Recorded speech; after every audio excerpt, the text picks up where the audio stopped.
जय हिंद मित्रों। आज हम लोग पढ़ने वाले हैं प्रश्नावली 3C का क्वेश्चन नंबर 2 यानी दूसरा क्वेश्चन हम पढ़ेंगे, क्योंकि इस चैप्टर के क्वेश्चन जो है बहुत ही इंपॉर्टेंट हैं।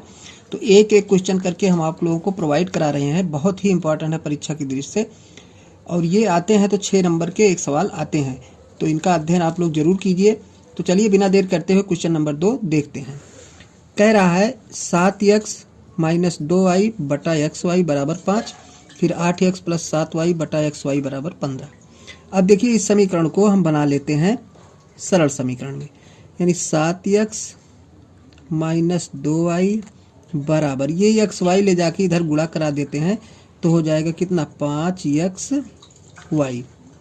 ऐसे इधर भी करना है, ये हो जाएगा 8x प्लस 7y बराबर ये जाके इधर गुणा हो जाएगा तो यहाँ से ख़त्म हो जाएगा, यानी 15XY हो जाएगा। अब देखिए दोनों समीकरण में, यानी दोनों समीकरण में XY से भाग करना है। भाग करने पर यानी दोनों समीकरण के दोनों पक्ष में XY से भाग करने के प्रत्येक पक्ष में, तो देखिए ये हो जाएगा 7x बटा XY। इसी तरीके से करना है माइनस 2y बटा XY और बराबर हो गया ये 5XY और बटा क्या हो जाएगा XY। तो ये हो गया आपका, और इधर भी वही करना है 8x बटा XY प्लस 7y बटा XY बराबर 15XY बटा XY।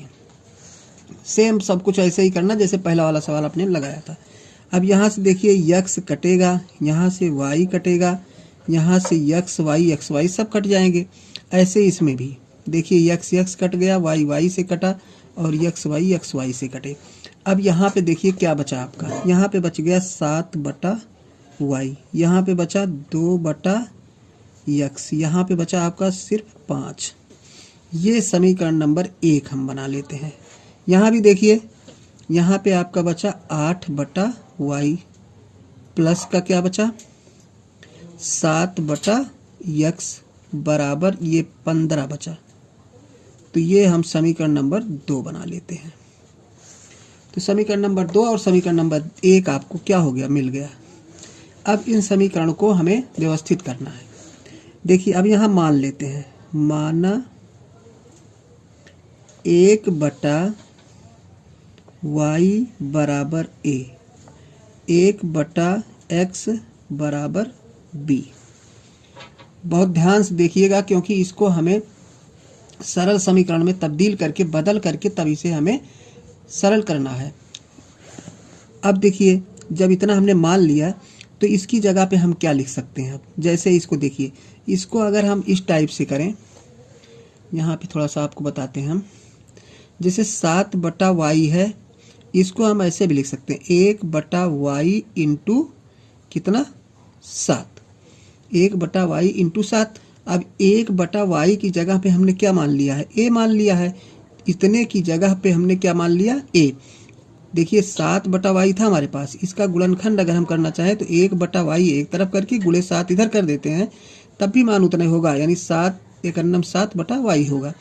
अब हमने 1 बटा y की जगह क्या माना a, तो 7 इधर है तो गुणा करेंगे कितना हो जाएगा 7a। कितना हो जाएगा 7a हो जाएगा। थोड़ा सा इधर देखिएगा आप लोग। तो कहने का मतलब ये हो गया कि इसकी जगह पे कितना हो जाएगा, 7 की जगह पे 7a हो जाएगा, 7 बटा y की जगह 7a हो जाएगा। तो ऐसे हमें समीकरण को सरल करना है। अब देखिए ये समीकरण बन जाएगा आपका 7a minus 2b, 7a minus 2b बराबर 5। ये समीकरण नंबर 3 मान लेते हैं। आगे इसमें चलते हैं, वही मान इसमें भी रखना है। तो ये हो जाएगा आपका 8a प्लस 7b बराबर 15। ये समीकरण नंबर हम 4 मान लेते हैं। अब 3 और 4 को अब हल करते हैं, यानी समीकरण 3 और 4 को हमें हल करना है। तो देखिए हल करते हैं, यहाँ लिख देते हैं समीकरण 3 व 4 को हल करने पर, अब इसको हल करना है। देखिए 7a माइनस 2b बराबर 5 और ये हो गया 8a प्लस 7b बराबर 15। समीकरण नंबर 3 है, समीकरण नंबर 4 है। कुछ करना नहीं है, पहले जैसा सब कुछ लगाना है। अब आप अपने लाइन पर बिल्कुल आ चुके हैं। अब देखिए, क्योंकि कोई पक्ष हमारा यहाँ बराबर नहीं है तो हमें गुणा कराना पड़ेगा। हम कर देते हैं समीकरण 1 में 7 से तथा 2 में, समीकरण 2 में कितने से करना है? 1 में 7 से करेंगे, 2 में करेंगे 2 से। तो चलिए 1 में 7 से करना है तो 7 सता 49 a माइनस 7 दूनी 14 b और बराबर 7 पचे 35। ऐसे ये भी हो जाएगा। इसमें 2 से करना है तो 8 दूनी 16 a प्लस 2 सते 14 b बराबर 15 दूनी 30। देखिए सरल कर लेते हैं। अब तो ये पक्ष कट जाएगा जोड़ने पर, ये तो कट गया। इसको देखिए जोड़ लेते हैं। 9 6 15 ए है ही और 4 1 5 और 1 हासिल 6 65। इसको भी जोड़ लेते हैं तो ये भी आपका क्या आएगा 65। तो ए बराबर आपका कितना आ गया? इसको डिवाइड करेंगे तो ए बराबर कितना बनेगा 1। ए बराबर 1 आ गया। देखिए अब बी का मान निकाल लेते हैं। तो चलिए बी की तरफ बढ़ते हैं। अब यानी ए का मान समीकरण किस में रख देते हैं? 3 में रख देते हैं। यहाँ से आप देख लीजिए,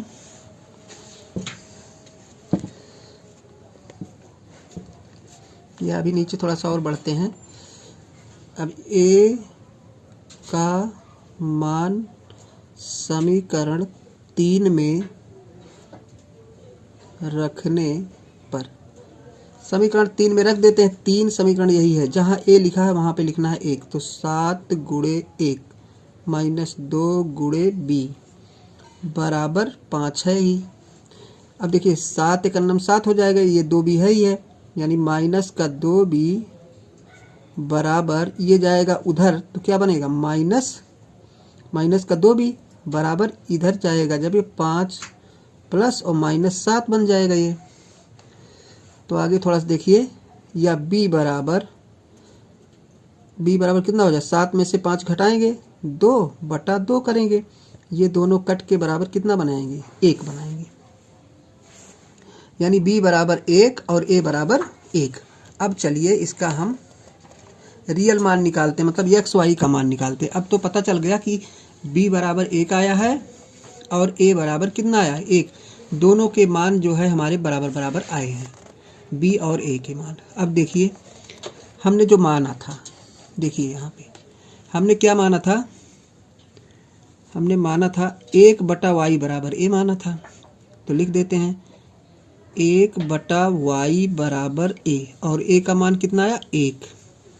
ये हो गया।